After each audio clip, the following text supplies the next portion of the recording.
Ya pemirsa, hari ini rencananya akan diadakan sidang lanjutan pra-peradilan Roy Suryo di Pengadilan Negeri Jakarta Selatan. Sudah ada rekan Anissa Rizkia di sana. Ya Anissa, selamat pagi. Jam berapa rencananya sidang akan dimulai? Ya, Priska dan juga Lala, betul sekali agenda sidang pra-peradilan Roy Suryo yang rencananya akan digelar pada pukul 9 waktu Indonesia Barat. Tepat di depan saya berdiri ini merupakan gedung yang nantinya digunakan, yakni ruang sidang utama Umar Seno Aji. Namun memang sampai pada pukul 8:16 waktu Indonesia Barat, saat ini memang ruang sidang belum dibuka dan awak media masih menunggu di area luar. Dan informasi yang kami dapatkan nantinya adalah merupakan sidang pra-peradilan yang ketiga. Ini merupakan agenda yakni pembuktian dari pemohon Roy Suryo. Kita juga menantikan kehadiran dari pemohon dan juga kuasa hukum. Nampaknya juga belum adanya tanda-tanda kedatangan mereka untuk tiba di PN Jakarta Selatan. Nah, kalau kita berbicara mengenai agenda sidang hari ini, yakni sidang pra-peradilan Roy Suryo, ini merupakan sidang lanjutan yang sebelumnya tengah dilakukan pembuktian dari pemohon, di mana ini merupakan sidang lanjutan yang mana sebelumnya juga telah dibacakan replik ataupun juga tanggapan atas jawaban dari pihak termohon. Memang kalau kita melihat begitu ya hasil dari replik dan juga tanggapan dari jawaban pemohon ini, Kejaksaan Tinggi DKI Jakarta dan juga dari pihak Polda Metro Jaya selaku termohon ini kompak begitu meminta hakim menolak pra-peradilan Roy Suryo. Dan kita nantikan bersama Priska dan juga Lala karena memang hari ini nantinya akan menjadi sidang lanjutan yang akan digelar, yakni sidang pra-peradilan menyangkut dari kasus ijazah palsu Presiden ke-7 Republik Indonesia Joko Widodo.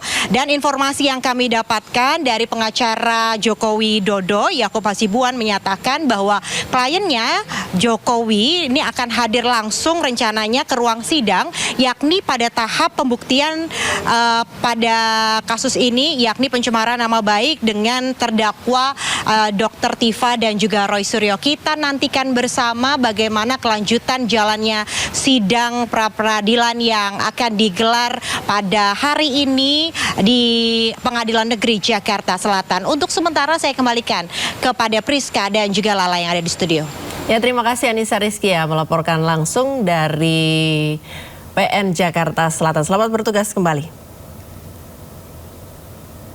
Ya pemirsa, kita ke informasi lainnya. Presiden ke-7 RI Joko Widodo pastikan akan hadir di sidang fitnah ijazah dengan tersangka Roy Suryo dan Dr. Tifa. Ya, melalui kuasa hukumnya Jokowi mengaku akan membawa seluruh ijazahnya.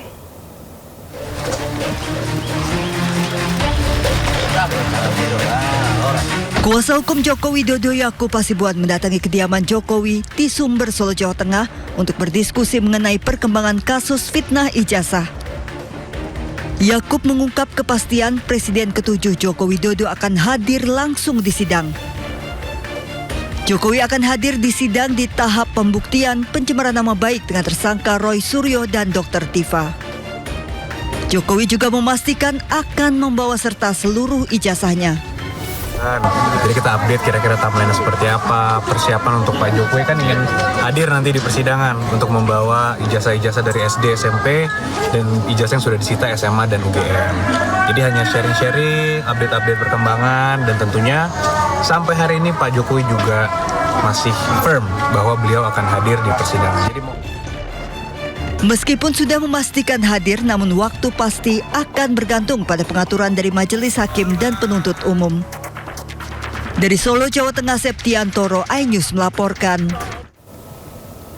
Informasi lainnya pemirsa, Bupati Pati nonaktif Sudewo membantah menerima suap senilai 700 juta rupiah dalam proyek pembangunan jalur rel Dirjen Perkeretaapian Kementerian Perhubungan.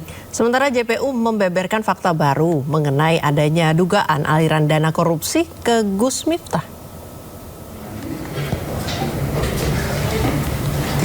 Sidang lanjutan dugaan korupsi Bupati Pati nonaktif Sudewo kembali digelar di Pengadilan Tipikor Semarang, Jawa Tengah. Petugas mengawal ketat jalannya persidangan.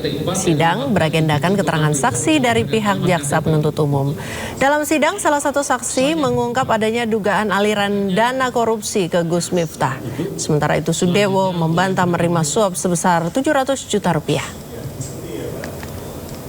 Nah, dari sana kita dapat informasi bahwa uang-uang itu beredar sampai jauh. Salah satunya kepada Gus Miftah. Senilai kurang lebih berapa tadi? 100 juta ya? 100 juta rupiah.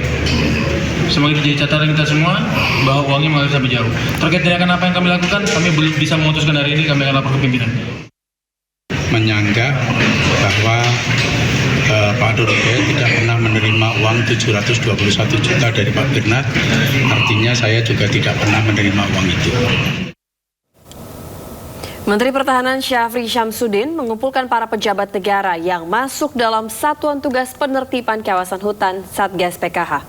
Rapat digelar usai Febri Adriansyah yang sebelumnya menjabat Ketua Pelaksana Satgas PKH mengundurkan diri dari jabatannya sebagai Jampitsus.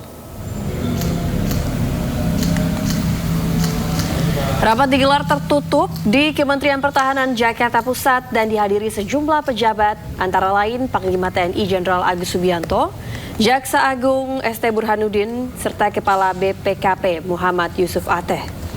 Sejumlah hal dibahas, diantaranya adalah optimalisasi, sinkronisasi, serta evaluasi pelaksanaan tugas Satgas PKH. Sementara itu, Satgas PKH saat ini belum memiliki pengganti ketua pelaksana usai Febri Adriansyah ditetapkan sebagai tersangka korupsi dan TPPU. Juru bicara Satgas PKH Barita Simanjuntak menegaskan, dinamika hukum yang menjerat mantan Jampitsus Kejagung itu tidak akan mengganggu pelaksanaan tugas maupun pencapaian target Satgas PKH. Prinsip organisasi tidak ditentukan orang perorangan, tetapi sistem tata kelola yang baik. Nah, jadi dengan itu kita memiliki mekanisme hukum. Ya, persoalan penegakan hukum adalah wilayah tersendiri yang dikerjakan, dikoordinasikan dengan baik dan prudent oleh Satgas. Makanya dalam melakukan 3 fungsi Satgas tadi, baik misalnya dengan Perpres juga penguasaan kawasan hutan, lalu pendataan denda administratif, dan pemulihan aset di kawasan hutan, itu sudah berjalan selama ini dan lancar. Masalah penegakan hukum itu adalah ranah dari aparat penegak hukum dan dikoordinasikan dengan baik. Jadi itu tidak terpengaruh sama sekali dalam berbagai dinamika yang ada, karena prinsip hukum kita tidak tergantung pada orang perorangan, ya, tidak tergantung pada pribadi tetapi sistem pengelolaan yang diatur oleh mekanisme ketentuan peraturan itu yang kita kerjakan sebagai satu bentuk akuntabilitas organisasi yang dapat kita lihat. Kita beralih ke informasi lainnya, diduga gangguan rem, truk kontainer pengangkut air mineral tabrak sepeda motor dan warung di tepi jalan. Akibatnya seorang ibu dan bayinya tewas mengenaskan, sementara 3 lainnya luka serius. Innalillahi wa inna ilaihi raji'un. Truk kontainer ini terguling melintang di jalan sementara warga berupaya menolong para korban yang terjepit. Kecelakaan diduga berawal saat truk pengangkut air mineral yang melaju dari arah Kuningan menuju kota Cirebon mengalami gagal fungsi rem. Truk hilang kendali masuk ke jalur berlawanan hingga menghantam satu keluarga yang mengendarai sepeda motor. Truk baru terhenti setelah menghancurkan warung sebelum akhirnya terbalik. Seorang ibu dan bayinya tewas di tempat, sementara sang ayah dan anak lainnya luka parah dan dilarikan ke Rumah Sakit Umum Gunung Jati. Indikasi truk angkutan air mineral dari arah Kuningan menuju kota Cirebon, dan di mana informasi rem blong, jadi menabrak warung di jalan. Petugas Satlantas Polresta Cirebon langsung mengevakuasi korban, melakukan olah tempat kejadian perkara, serta menyelidiki penyebab pasti kecelakaan. Dari Cirebon, Jawa Barat, Iskandar Ainus melaporkan.